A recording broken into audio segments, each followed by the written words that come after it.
Welcome to Regan's Corner Sports Network. Before we came on, Emma said I had a little DJ vibes going on here. So let's kind of go into it a little bit and make sure you subscribe and all those great things and because it's a great episode for today. Okay. And as you can see at the bottom, we're plugging our Notre Dame athletes. Okay. Fiona Schrader. Go check that interview out. But, Emma, let's kind of talk about a more kind of significant topic for a second here. The Kyrie Irving situation that's brewing here in New York. Yeah. So for anyone that doesn't know what happened with that, there's a lot of controversy around Kyrie Irving right now. He's getting backlash from Shaq and Charles Barkley because he tweeted to promote a movie on Amazon Prime that uses anti-Semitic tropes to push an agenda. And I think he also promoted a book that's anti-Semitic. So it's obviously Shaq wasn't happy about this, and now he feels like he has to answer for what that idiot did. And obviously Shaq and Charles Barkley stand for equality for everyone, and Irving doesn't seem super apologetic, so it's really sad to see that the NBA isn't suspending him. I don't really understand that decision. I don't either. It just seems like at this moment, Kyrie Irving is the Antonio Brown of NBA athletes, to be honest with you. Something's wrong with Kyrie Irving, but we don't know because basketball usually don't have CTE because you don't have as many concussions or whatever. I don't know if it's just a alpha mentality with him at the moment, or if it's just follow leader with Kanye West. But I just, from his days of Uncle Drew, I just wish he gets back to that. Okay. Those commercials that were great with Uncle Drew, him getting back on the court and actually balling out consistently and helping the Nets what they should have been all along. And it was one of the reasons why Kevin Durant wanted a trade out of there.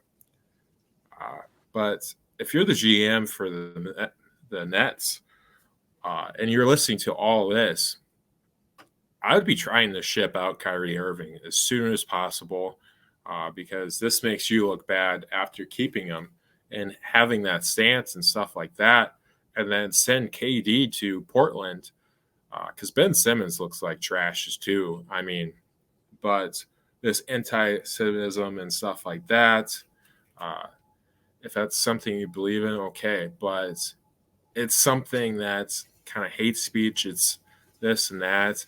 As somebody who's African American, I mean, it's scary to think that it could easily come across from a pro athlete like Kyrie. And I don't know if he knows the history or whatever, but I hope he researches it, Emma.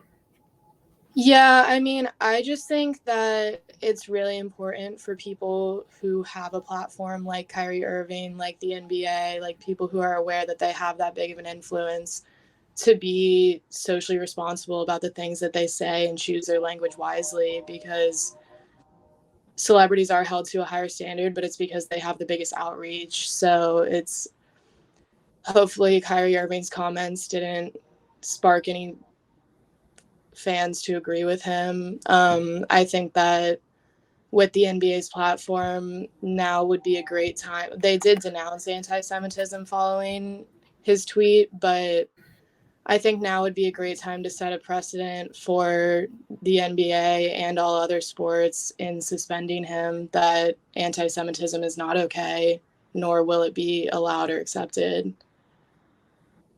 Absolutely.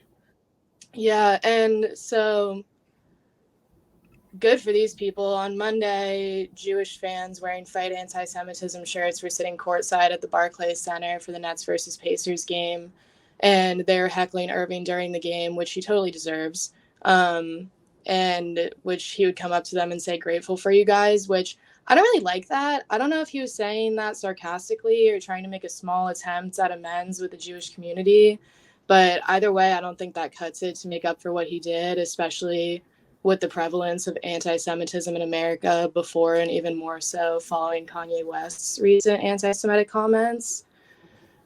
So I'm not sure, but I don't think that he's made any great effort to apologize.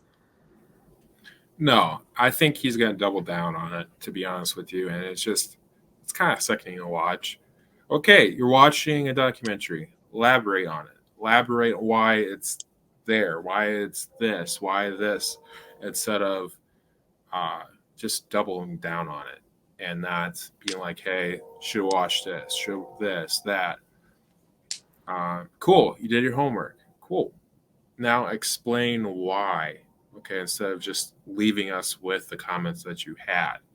I think that's kind of where he needs better communication, better this and that, especially with the platform he has, uh, where the comments that he made really wasn't like there, you know what I'm saying? But like, you just got to communicate a little bit better if you're Kyrie Irving. And then you got to apologize right after because you did not, you expect everyone to get what you're saying. But if you don't lead people to what you are pointing at, then it's not going to be great conceiving and this and that.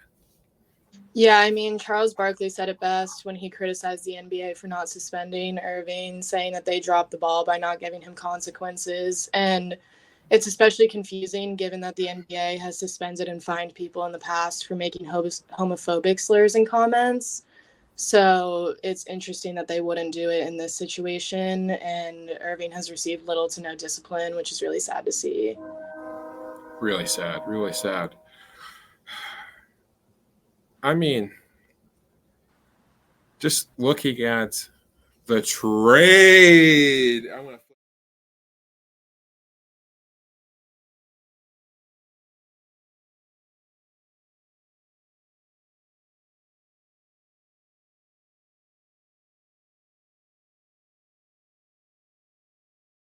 put this on its head there, Emma.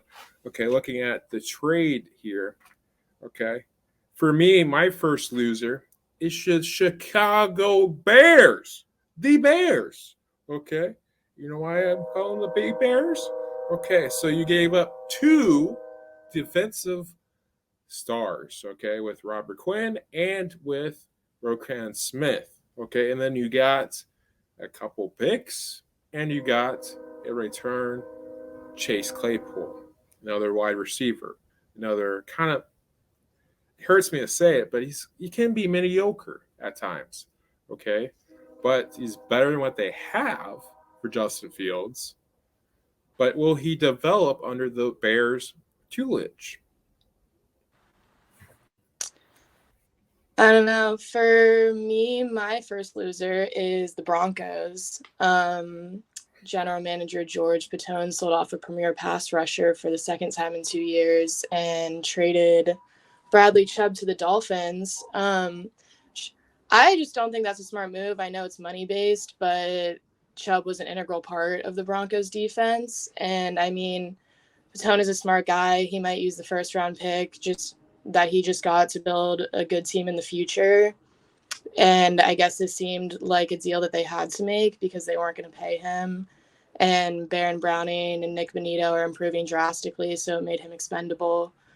But yeah, I don't know. This is the last year of Chubb's rookie contract, so I guess they just didn't see him as worth a long-term contract. And it does give them a first-round pick in the 2023 NFL draft, so now they'll be able to pick any player at a prime position. But all of that is future moves, and this does not change how there's nothing about this move that will make them better right now.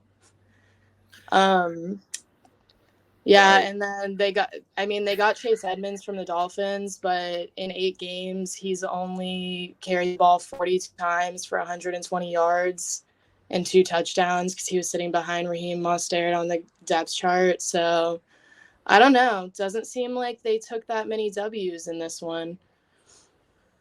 They took a lot of L's there, Emma. A lot of Yeah, they L's. did. especially since getting rid of good old Von Miller last year. Okay, and pretty much the same fashion to the Rams, who won a championship. So kind of did the same thing to Chubb this year. But to me, they could have signed him.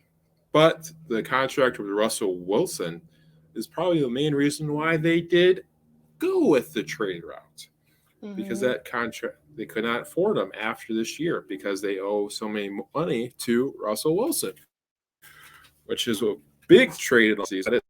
That didn't pan out too much because Russell's looking like last 2 years in Seattle, while Geno Smith is just taking off.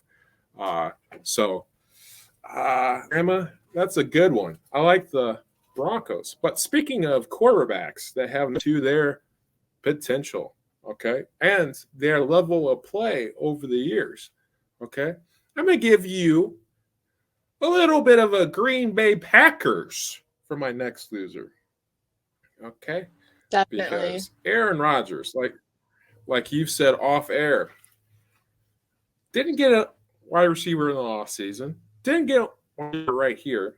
Okay. Yes, granted, some of them are developing, but will you have time with the Vikings taking off for them to develop? The Bears will be the Bears, okay? They'll find a way to screw it up, okay? But the Vikings, with the weapons that they have on offense, okay, even Kirk Cousins can't screw that, okay? So I don't think it's going to be a good thing there. Emma. I think they're taking a lot of L's in Green Bay as well. Yeah, definitely L's over there.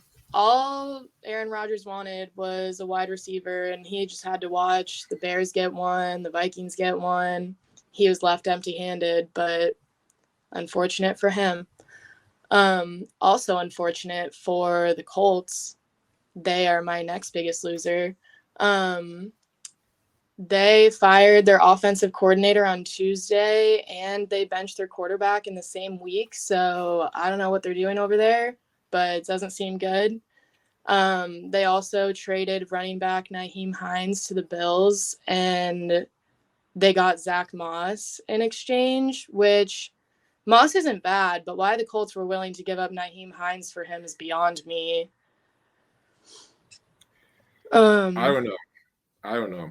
I don't know, girl. I don't know. As a Colts fan, it just seems like you would do something on the defensive end, and then hope your offensive line gets healthy for Jonathan Taylor. Okay, and then work on the fumbles. Oh my goodness. You're supposed to have one of the best running backs in the game, and he fumbles it constantly. yeah, but that does make the Bills one of my biggest winners for the addition of Nyheim Hines and reacquiring safety Dean Marlowe from the Falcons. Hines for them will immediately become a huge pass catching threat in the backfield. Since he entered the NFL, he's fifth for running backs and receiving yards with 1,725, and he could be a potential punt runner for them, which would be good for the Bills also. Absolutely. Um, yeah, he hasn't been super useful as a ball carrier in Indianapolis, but he has been a key figure in the Colts passing game, so that should be a really good move for them. Really good, especially since Josh Allen's one of the best quarterbacks in the league, and you're giving him a check down option that's as good as Hakeem Hines, with paired with Singletary, a little bit more compared to the two backs, because Moss was more like Singletary, where Hakeem Hines is his own thing, like Squirrels, like those little backs in the past that you see in New England constantly. So it's a great move by Buffalo. Great move. Mm-hmm. But my winner is a little unexpected, and it's in the same division as the Colts. The Jacksonville Jaguars, okay? Getting Calvin Ridley. I know he has suspension for gambling for a year, okay? But when he comes back, you give Trevor Lawrence a number one wide receiver. You could see in glimpses that Trevor Lawrence is back to his Clemson days a little bit with Doug Pearson, other than Urban Meyer from last year. But give me the Jacksonville Jaguars getting a little bit of dubs there. Mm-hmm. Yeah, no, for sure. My next W is the Falcons. They traded 2 players and they got 1. They've always been great with trading and timing. They traded Julio Jones to the Titans at the exact right time after his 2020 season, right when he started to decline. They traded Matt Ryan when he started to decline. Yeah, they gave Calvin Ridley to the Jaguars and Dean Marlowe to the Bills. That does leave the Falcons down a depth piece and a core special teamer, even if he did have that miscue as a starter. But Javonte Mafat will probably fill in for him, or maybe they might play Isaiah Oliver and Mike Ford.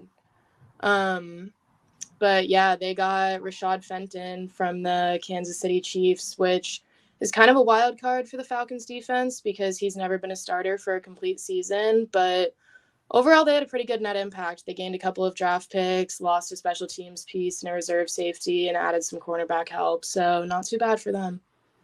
Absolutely.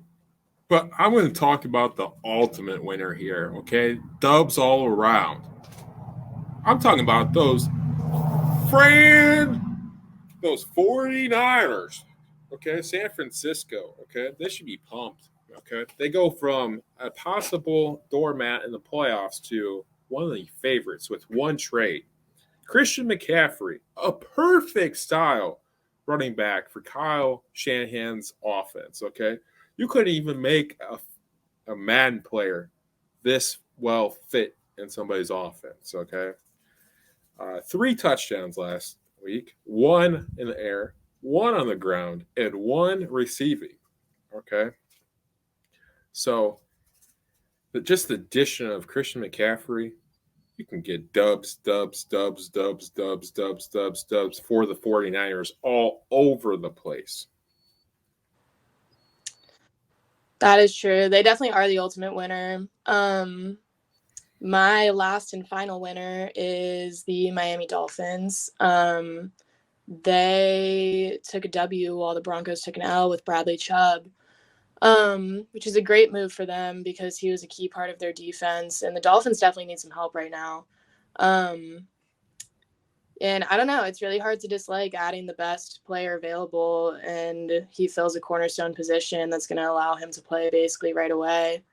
And Chubb is only 26 right now, so he probably hasn't hit his prime yet. So the Dolphins will have him for a while, and he'll probably just keep getting better. Absolutely. Dub City. But we like to go back into kind of the 49ers here at Regan's Corner Sports Network. Emma, take it away with the next topic.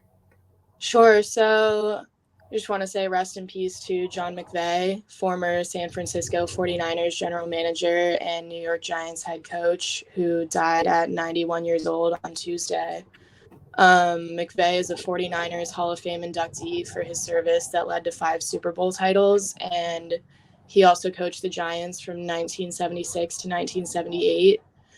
His time as the Giants head coach was short-lived because he was fired in the wake of the infamous November 1978 play known as the Fumble. But he turned that around quickly and had a really, really impressive career, building the 49ers into 5-time Super Bowl champions in just 14 seasons.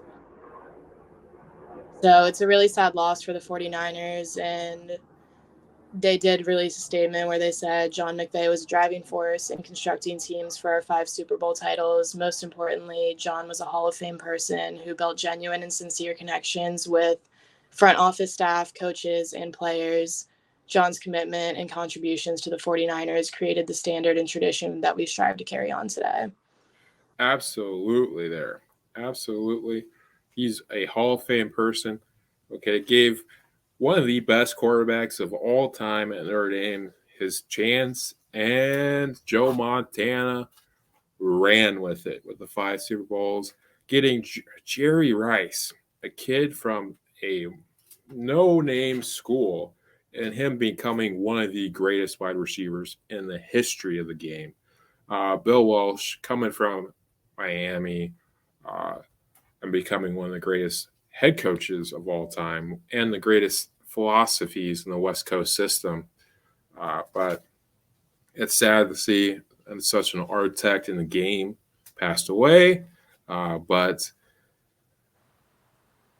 thank you for all the memories and the 49ers and this and that and all the old game film that we can watch on NFL Network and stuff like that.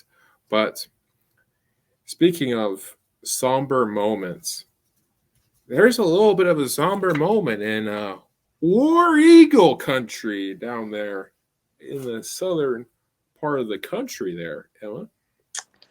That is true. Auburn fired their football coach, Brian Harsin, following the loss to Arkansas on Monday. Fired him on Monday. Loss was not on Monday. That was on Saturday. My bad. But yeah, no, Harsin was just not inspiring confidence in the Auburn officials when they lost to the Razorbacks 41-27 on Saturday. They now have 3 wins and 5 losses overall. And according to Auburn's president, they'll begin an immediate search for a new coach that'll hopefully return the program to its winning tradition. Yeah, I'm not sure what happened with Harsin here. I mean, he spent 7 years at Boise State and a year with Arkansas State, and he was pretty good. His record was really impressive at 64-17 at Boise State with an average of more than 10 wins per season. And then including his season at Arkansas State, he's 71 wins and 22 losses overall as a head coach. And every season that he's coached, he led his team to bowl games. So I don't know what was going on this season, but I guess they're not confident that he can turn it around. I just think he's a good developer of talent. It's just in Auburn, you need to be both. Kind of like these special places like Auburn, Florida State, Notre Dame, Wisconsin, Alabama. After Nick Saban is a robot after 30 years because they're not letting Nick Saban go for anything, okay? Even the Grand Reaper, okay? Those Alabama fans are going to be like slapping the Grand Reaper, get me Nicky back. But anyway, like LSU fans, okay? You need to be a great recruiter and a great for these places like Southern Cal and stuff like that. And Auburn's in that mix. Great traditions and stuff like that. He just wasn't doing it. He was getting the kids that he wants and stuff like that a little bit. But if you can develop talents, but the talent may not be there, okay? Because Arkansas State and this and that, you can coach the boys up, okay, and be competitive. Same with Boise State to an extent, okay? But Alabama and Auburn, when you get an SEC country, okay, you got to have both. Okay, that's why LSU eventually will be SOL.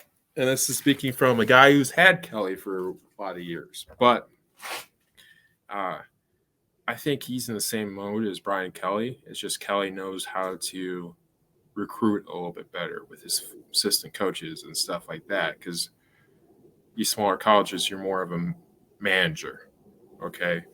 With these big colleges, you're more like a GM, if that makes sense. So it's kind of like that aspect. I think he kind of was losing on Auburn and stuff like that, and especially since Auburn is a football school, and you're watching your arch rival just go win championships or compete for them every single year. It speeds up the process. Yeah, I mean, you're definitely right. You have to be really competitive for the SEC, and Auburn was definitely drowning this year. They're off to a rough start at 1 win and 4 losses after the loss against Arkansas. But Auburn is finalizing a deal right now with John Cohen to make him the new athletic director. So he would leave his role at Mississippi State. And Mississippi State had a pretty strong football program in Cohen's time with them. So this could be a great move for Auburn to get their season back on track. But it'll be really interesting to see who he hires as Harsin's replacement. Absolutely. So, what are some names that come up to you in the coaching searches for Auburn here to kind of get them back into prominence, like the Cam Newton days and Bo Jackson and stuff like that, to kind of get them back on top of the college world?